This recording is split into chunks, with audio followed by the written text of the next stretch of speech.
With a huge applause, let's call on stage. Keep it going for Manan Desai, Chirayu Mistry, Om Bhatt and Darshan Jariwala.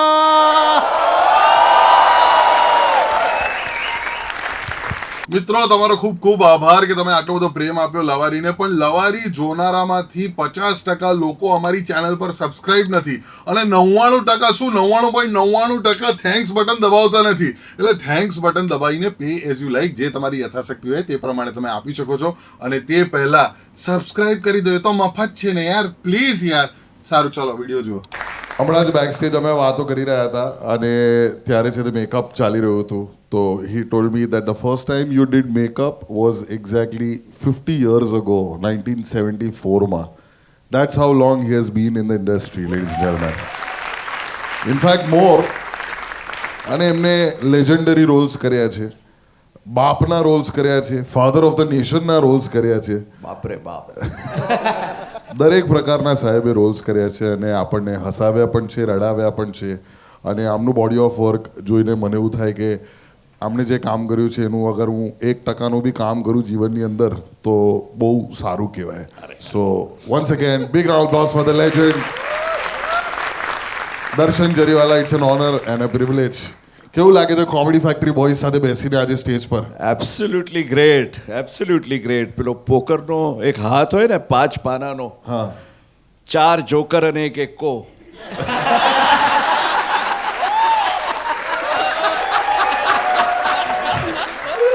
પણ boss, એ જોકરની મજા છે.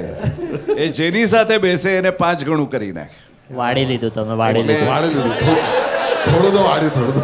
ના, એટલે શરૂઆતમાં જ મેં કીધું આ 20 મિનિટને બદલે 20 સેકન્ડમાં તું મને અહીંથી ભગાડી દેશે.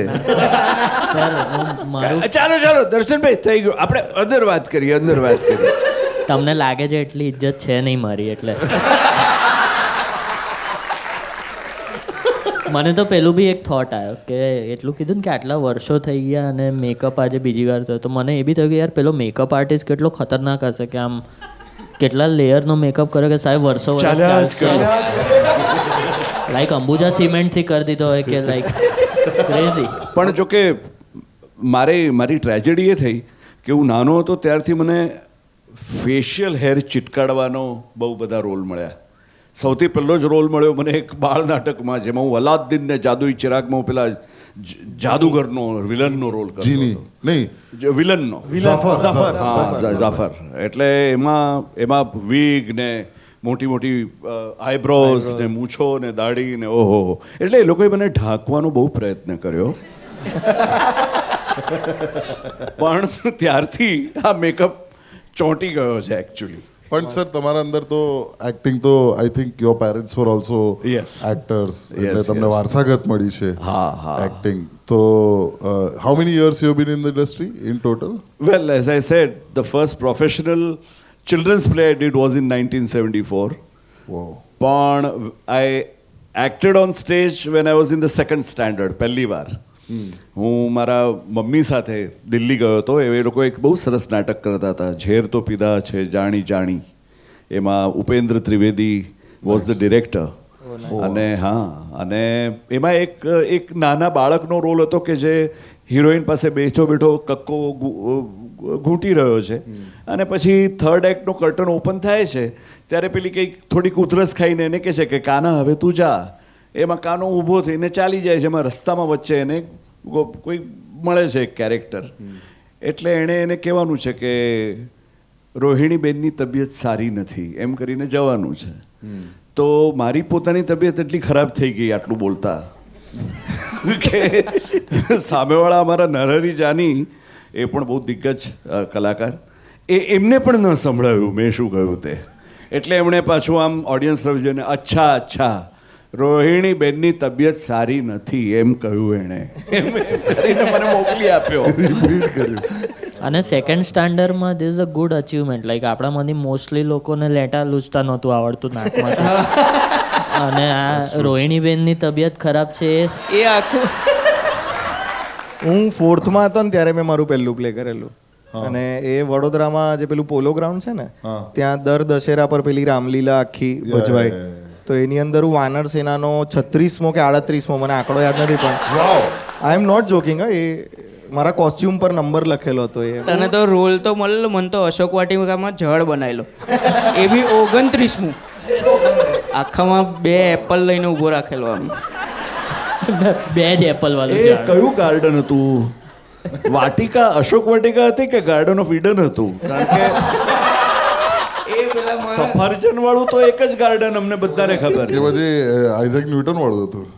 હા, એ પણ હોઈ શકે. એટલું બધું મને ખબર હોત ને આવડત હોત તો હું રોલ ના કરતો હોત. તને જોઈને મને એમ લાગે છે કે ઝાડને બદલે તને સફરજન બનાવવો જોઈતો હતો. રોહિણી બેન શું હતો ડાયલોગ? રોહિણીબેનની તબિયત આજે સારી નથી. હા, આવો સેમ ડાયલોગ મને પણ એક હતો નાટકમાં. I don't remember the standard, પણ મારું ડાયલોગ હતો કે એ તો અત્યારે આરામમાં છે, એ 11 કરે છે. તો મેં નાનો હતો હું ત્યારે બહુ, તો મેં સોસાયટીનું જ હતું ભલે, તો મેં પેલું તોતડું થોડું બોલે ને આમ આપણે લોકો નાનપણમાં, તો મેં એવું કીધેલું કે એ તો અત્યારે તૂતા તે એમને એ તો અજ્ઞાત કરે છે. એટલે જ રોહિણી બેનની તબિયત ખરાબ છે. જો કે આવી પ્રવાહી પરિસ્થિતિ ઘણીવાર સ્ટેજ પર થતી હોય છે. કોસ્ટ્યુમ મેલ ફંક્શન થઈ જાય કે તમારું કોઈ દિવસ થયું છે costume? ના, કોસ્ટ્યુમ મેલ ફંક્શન હજી થયું નથી, પણ કંઈ નહીં, હજી આશા અમર છે. થશે. When I one the national award four Gandhi my father, તો એમાં મારી એક દૂરની કઝિન છે જે બહુ સરસ ડિઝાઇનર છે. મને કહે કે ના, પાયજામો નહીં, કે કફની અને પેલી જેકેટ તો ખરું, it goes with your national dress kind of a feeling, પણ તમે ધોતિયું પહેરો. એટલે એણે કંઈક વેંકટગીરી નામના કોઈક એક સુવિખ્યાત ધોતિયાની એક પ્રત મને આપી અને ધોતિયું પહેરતા શીખવાડ્યું. એવું પહેરીને હું દિલ્હી વિજ્ઞાન ભવન ગયો અને ત્યાં એકચ્યુઅલી એસી એટલું બધું હતું, મને વિજ્ઞાનના ઘણા બધા ફિઝિક્સના નિયમો ને બધું બાયોલોજી ને બધું યાદ આવી ગયું. પણ that was I think only one time that I won a dhoti. હા, પણ લુંગી અને ધોતીનું કામ જ એ છે ને, ઓપન વેન્ટિલેશન આખું. હા, પણ બોસ ક્યાં, તમે ક્યાં છો? તમે શું કરવા જઈ રહ્યા? અવોર્ડ લેવા ગયા હતા, પવન લેવા થોડી ગયેલા. પ્રતિભા પાટીલ જ્યારે તમને આપણા મહામહિમ એક્સ પ્રેસિડેન્ટ એ જ્યારે તમને એવોર્ડ આપતા હોય ને ગ્રેસફુલી આમ ચાલતા ચાલતા જવાનું હોય અને ત્યાં પહોંચવાનું હોય ને પછી ફોટા પાડે એ લોકો, એમાં આપણને આપણા ધોતિયાની ચિંતા હોય કે આ સરક્યું. અમે છે ને દર્શન સરને બહુ વખત મળેલા છે, અમુક વખત પિક્ચરની નરેશન કરી છે. અનફોર્ચ્યુનેટલી એમાંથી એક પણ પિક્ચર બની નથી. કેટલું સારું કહેવાય હજી સુધી. એ બનશે ત્યારે આમાંના કેટલા ચહેરા હજી હસતા હશે મને ખબર નથી. ત્યારે એવું કહી દઈશું કે ડ્રામા લખેલી, કિસી કો પતા નહીં ચલેગા. But yeah I am really looking forward કે એક વખત દર્શન ભાઈ સાથે મારું એટલે આપણું કામ કરવાનું થાય. મેં તો કરી લીધું. હા, મેં તો કરી. આ એણે કરેલું. કમઠાણ મૂવી કેટલા લોકો છે? કમઠાણ મૂવી જોઈ છે કોઈએ? કોઈએ નહીં જોયું હોય. આ લોકોએ નહોતું બનાવ્યું, એ અલગ છે. જોયું હાહરીનો અત્યારે આ લોકો હે પોસ્ટર પર અમે જોડે ને કે આ લોકો હા, એટલે એ લોકોએ જ્યારે પહેલું લખેલું ને તેમાં મને નતો લીધું. ના કઈ નહીં, મારા જ ઘરે રોકાયો છે, હું કરી દઈશ આનું ઓયો બુક આજે. ના ના નહીં, અમે લોકોએ નતું લખ્યું. બસ. પણ ગુજરાતી ઇન્ડસ્ટ્રીમાં તમે આટલી બધી મૂવીઝ કરી છે, એમાં તમારું ફેવરેટ કામ અત્યાર સુધીનું કે મજા આવે એ વાળું કામ કયું રહ્યું છે? C I have done very small quantity of Gujarati films. Right. અને એટલા માટે કારણ કે મારી ઉંમરના કલાકારો માટે એવા પુરુષ પ્રધાન પાત્રોવાળું કોઈ બહુ ફિલ્મો નથી બનતી અને હું કોઈ પણ એંગલથી મલ્હાર ઠાકર લાગી નથી શકતો. એટલે મેં જે કંઈ પણ ફિલ્મ કરી છે એમાં મને Kamthaan has been my I think best outing. અને બીજી હમણાં ફક્ત પુરુષો માટે આવવાની છે યસ, જન્માષ્ટમીમાં. તે મને ગમી. ફક્ત મહિલાઓ માટે બધા અહીંયા જોયેલું છે? તો એમાં દીપ હતો. આ બાજુ હું બી હતો. ભૂલી ગયા sorry. આખો લેફ્ટ વિંગ જે ઇગ્નોર મારી દીધું હમણે. સોરી યાર સોરી આઈ લવ યુ યાર પણ તું હતો મને તો દર્શન સરના 2 રોલ બહુ જ આઇકોનિક લાગે પર્સનલી. એક તો સ્ટાઇલનો પ્રિન્સિપલ, એમાં સૌથી વધારે, અને આના લીધે મારી બી કોલેજ લાઈફ થોડી અફેક્ટ થઈ ગઈ, કારણ કે મેં પહેલી વખત આટલી મોટી સ્ક્રીન પર એક પ્રિન્સિપલ આમ પાર્ટી પર રેડ મારે ને પછી ધીરે ધીરે પોતે જ આમ તો મારો પ્રિન્સિપલ સર 4 વર્ષ વાટ જોઈ, સેજ ગરદન એક એંગલમાં ના હલાઈ એને, હે ને, એ બહુ કીધું. અને બીજું મારું ફેવરિટ છે રક્ત ચરિત્ર મૂવી, અગર તમે જોયું હોય તો એમાં સર આઈ થિંક એસપી નો રોલ છે, અને એવા એસપી છે જે બિંદાસ પોતાના જે ફોર્સ હોય એમને મિશન સમજાવતા શેરડી ખાય આમ ધડાધડ. એટલે તમે કેટલી શુગર ઇન્ટેક કરી લીધી? અરે ખૂબ એમાં મજા એ થઈ કે I was not suppose to do that role at all. અને હું રામુને મળવા ગયો હતો. એક બીજી બહુ જ સુંદર એક ફિલ્મ એણે બનાવી હતી જે પણ નહોતી ચાલી. હું ન ચાલે એવી ફિલ્મો ખૂબ કરું છું.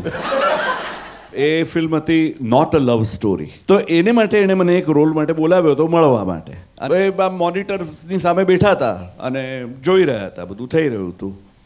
પછી હું આમ બાજુમાં બેઠો હતો ને તો આમ ધીરે ધીરે જોયા કરે વચ્ચે વચ્ચે મને. પછી મને કે your eyes are very evil. I didn't know how to react. મેં કીધું આ મજાક કરે છે, આ જેન્યુઇનલી બોલે છે. પહેલી વાર મળતો હતો સાહેબને. પછી મને કહે કે યુ નો ઇન ધીસ રક્તચરિત્રમ there is one character which is a North Indian and rest of all of them are South Indians. Would you like to essay that character? It's just one scene, but in that scene the good people they come out in contrast because you are there. એટલે તમે એટલા ખરાબ માણસ છો કે એવું character એવું છે કે એટલા કરપ્ટ તમે ને વિનલ કહેવાય ને સાંઢ જેવો માણસ. તો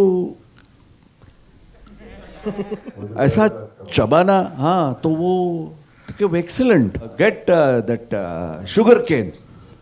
એટલે એણે પેલી ગંડેરીઓ મંગાવી અને કે we will do the entire scene with that and I want you to वो चबा चबा के उसका जो कुचा होता है ना वो उसका वो हर जगह पड़ा है तुम्हारे एसपी के टेबल पे. એટલે એમ કે I want that sort of an atmosphere. એમ કરીને રોલ એને મારી પાસે કરાવ્યો. પણ it was him. I been fortunate to work with really good directors frankly. but Ram Gopal Verma is not just a good director, he's a great Casanova. યા પણ હવે બધું તમે ડિરેક્ટરનું ઇમ્બાઇબ ન પણ કરી શકો. હા એ વાત છે. મને તો એ જ ફિલિંગ આવી યાર કે રોલ તો ખતરનાક કર્યો પણ આમની ટૂથપેસ્ટ કેટલી ગજબ કહેવાય કે આખી શેરડી ધડાધડ કેટલી બધી ખાઈ ગઈ. મારો ફેવરેટ સીન સરનો છે ને અજબ પ્રેમ કી ગઝબ કહાની. ભાઈ એ સીનમાં હું બહુ હસલો.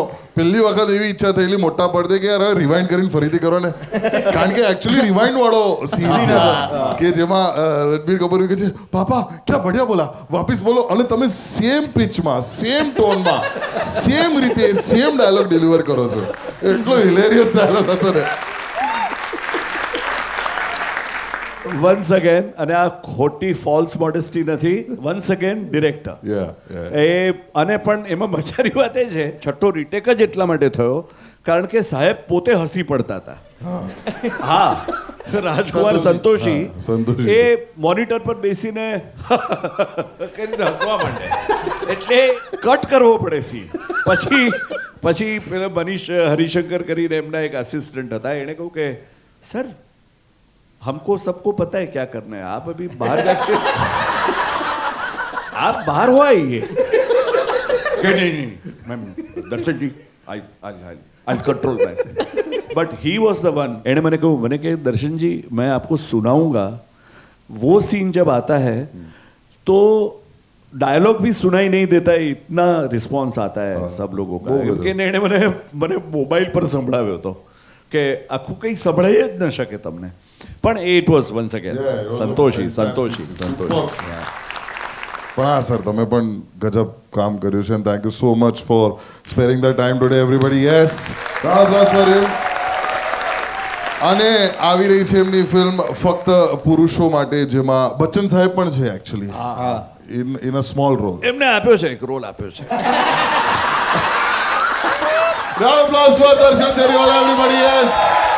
ફક્ત પુરુષો માટે already in theatres. Please go and watch it. Amazing family film છે, જેમાં યશ સોની, ઈશા કંસારા, મિત્ર ગઢવી અને ખાસ કરીને વૈશલ શાહ જે પ્રોડ્યુસર છે, ખાસ મિત્રો છે. આ બધા જ લોકો કોમેડી ફેક્ટરીના. Please go and watch this super duper hit film.